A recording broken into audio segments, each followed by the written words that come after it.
नमस्कार, आप देख रहे हैं वीके न्यूज और मैं दुष्टर उपाध्याय।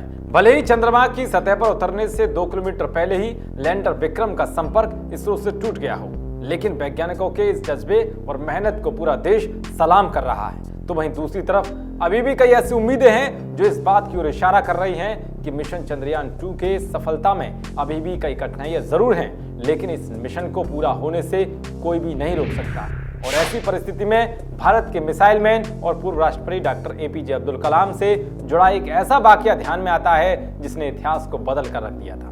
भले ही पूर्व राष्ट्रपति डॉक्टर एपीजे अब्दुल कलाम हमारे बीच ना हो, लेकिन उनके किए हुए हर काम और बात आज भी भारत को एक नई राह दिखा रहे हैं। दरअसल भारत ने जिस जटिल चंद्रयान 2 के मिशन के बारे में सोचा था, उसकी राह भी पूर्व राष्ट्रपति डॉक्टर एपीजे अब्दुल कलाम ने ही दिखाई थी। इसके साथ ही उन्होंने अपने एक असफल अंतरिक्ष मिशन का जिक्र करते हुए बताया था कि कैसे उनका रॉकेट पागल होकर ऑर्बिटर में जाने की जगह कहीं और पहुंच गया था। उन्होंने ये बात इसलिए कही थी क्योंकि अपनी तमाम असफलताओं से वो भली बात ही जानते थे कि अंतरिक्ष अभियानों में सफलता किसी दुर्लभ सपने के पूरा होने जैसी होती है। पूर्व राष्ट्रपति अब्दुल कलाम की कही हुई बात आज की परिस्थिति में इसरो के वैज्ञानिकों का हौसला बढ़ाने वाली साबित होती है। दरअसल 2013 के एक कार्यक्रम में देश के महान वैज्ञानिक अब्दुल कलाम ने 1979 में लॉन्च किए गए एक अंतरिक्ष मिशन का जिक्र किया था। तब वो इसरो चेयरमैन होने के साथ ही इस प्रोजेक्ट के प्रमुख भी थे। इस अंतरिक्ष मिशन में भारत ने अपने पहले सैटेलाइट लॉन्च व्हीकल यानी कि SLV-3 का प्रयोग किया था। भारत के लिए यह मिशन बहुत महत्वपूर्ण था। तब भी आज की तरह देश और दुनिया की नजरें भारत के इस मिशन पर टिकी हुई थी।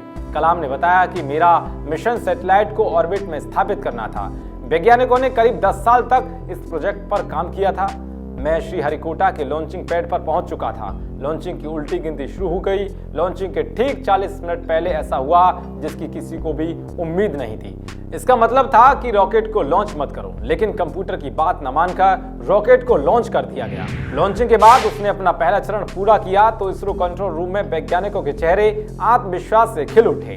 तभी ऐसी घटना हुई जिसकी कल्पना भी नहीं की गई थी। डॉक्टर अब्दुल कलाम ने आगे बताया कि पहला स्टेज अच्छा गया और दूसरे स्टेज में रॉकेट पगला गया। वो स्पिन हुआ, मतलब अपने रास्ते से भटक गया।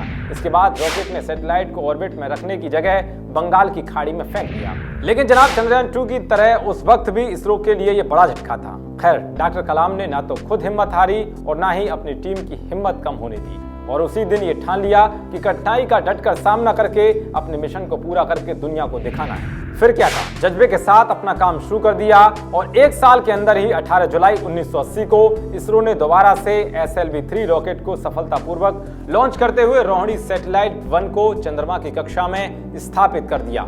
इसके साथ ही भारत अंतरिक्ष मिशन पूरा करने वाला 6वां देश बन गया था।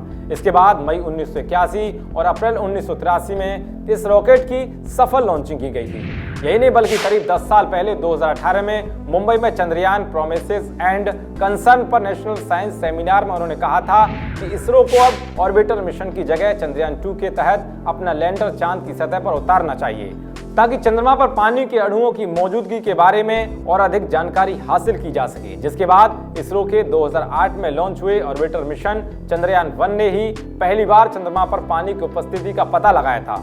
चंद्रमा पर पानी की खोज भारत की MIP यानी कि मून इंपैक्ट प्रोब डिवाइस ने की थी और नासा ने इसकी पुष्टि की थी। इसके बाद चंद्रयान 2 मिशन पर काम शुरू हुआ।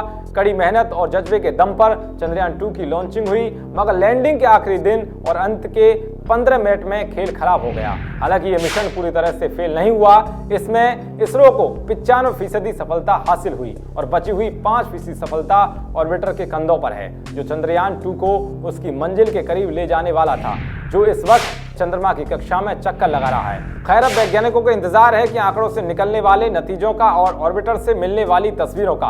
भारत के मिसाइल मैन और पूर्व राष्ट्रपति डॉक्टर एपीजे अब्दुल कलाम के असफल अंतरिक्ष मिशन के बारे में जानकारी आपको कैसी लगी, आप हमें कमेंट करके बता सकते हैं। वीडियो पसंद आए हो तो लाइक करें, शेयर करें। ऐसी ही तमाम तरह की खबरों को पाने के लिए देखते रहिए वीके न्यूज। शुक्रिया।